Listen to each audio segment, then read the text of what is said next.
அனைத்து ஊடக நண்பர்களுக்கும் பத்திரிகை நண்பர்களுக்கும் காலை வணக்கம்.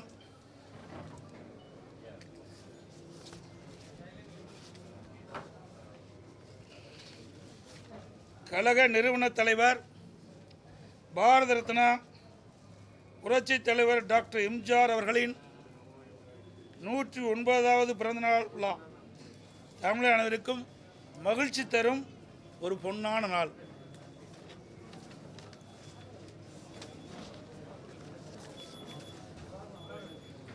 சட்டமன்ற பொதுத் தேர்தல் 2026 அனைத்து இந்திய அண்ணா திராவிட முன்னேற்ற கழக முதற்கட்ட தேர்தல் வாக்குறுதிகள்.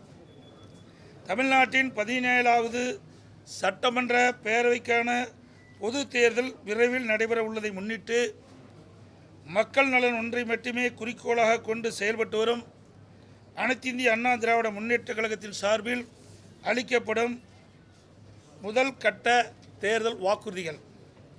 வாக்குறுதி எண் 1, மகளிர் நலன் குலவிளக்கு திட்டம். சமூகத்தில் பொருளாதார சமநிலையை உருவாக்கிட குலவிளக்கு திட்டத்தின் மூலம் அனைத்து குடும்ப அட்டைதாரர்களுக்கும் ஒவ்வொரு மாதமும் உதவித்தொகையாக ரூபாய் 2000 வழங்கப்படும். இத்தொகை குடும்பத் தலைவரின் வங்கி கணக்கில் செலுத்தப்படும். பேட்டி கொடுக்குறேன்ல, மறுபடி உதவி படிக்கட்டுமா? கொஞ்சம் கம்மனு இருங்க தம்பி, தயவுசெய்து அப்புறம் எல்லாத்தையும் வெளியே போக சொல்லிடுவோம். அப்புறம் இது பேட்டி கொடுக்குறேன்ல. வாக்குறுதி எண் 1, மகளிர் நலன் குலவிளக்கு திட்டம்.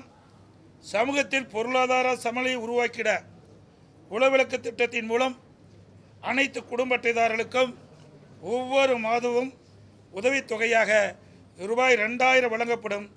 இத்தொகை குடும்ப தலைவியின் வங்கி கணக்கில் செலுத்தப்படும். வாக்குறுதி எண் 2, ஆண்களுக்கும் மகளிருக்கும் கட்டணமில்லா பேருந்து பயண திட்டம். நகர பேருந்துகளில் பயணம் செய்யும் ஆண்களுக்கு கட்டணமில்லா பேருந்து பயண திட்டம் செயல்படுத்தப்படும். ஏற்கனவே நடைமுறையில் இருக்கும் நகர பேருந்துகளில் பயணம் செய்யும் மகளிருக்கான கட்டணமில்லா பேருந்து பயண திட்டம் தொடர்ந்து செயல்படுத்தப்படும்.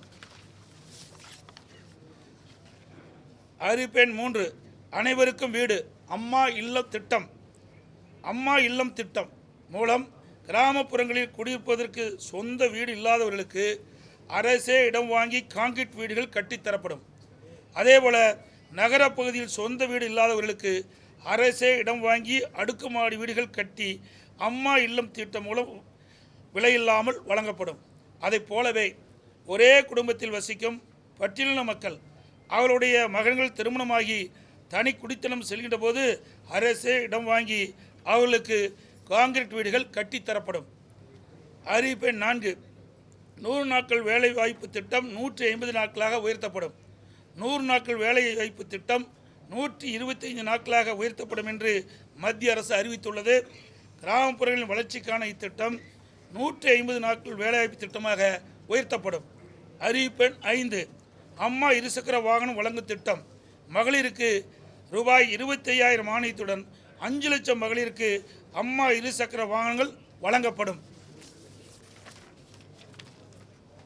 தேர்தல் அறிக்கை தயாரிக்கும் குழு மண்டல வாரியாக பலதரப்பட்ட மக்களை நேரில் சந்தித்து அவர்கள் கோரிக்கை மனுக்களை பெற்றுள்ளனர். இப்பணி நிறைவடைந்ததும் அனைத்து இந்திய அண்ணா திராவிட முன்னேற்ற கழகத்தின் சார்பாக குழு தயாரிக்கப்பட்ட அறிக்கையை அறிவிப்புகளாக வெளியிடப்படும் என்று மகிழ்ச்சியுடன் தெரிவித்துக் கொள்கிறேன்.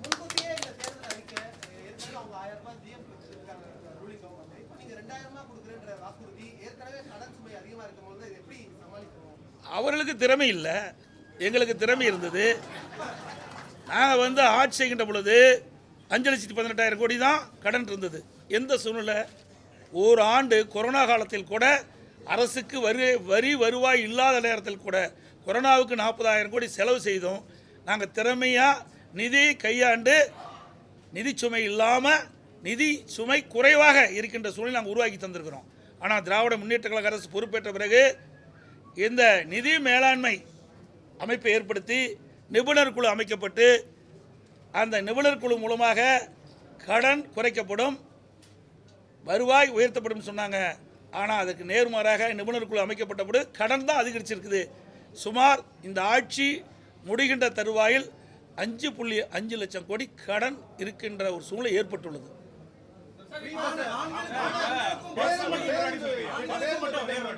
யாரோ ஒருத்தருக்கு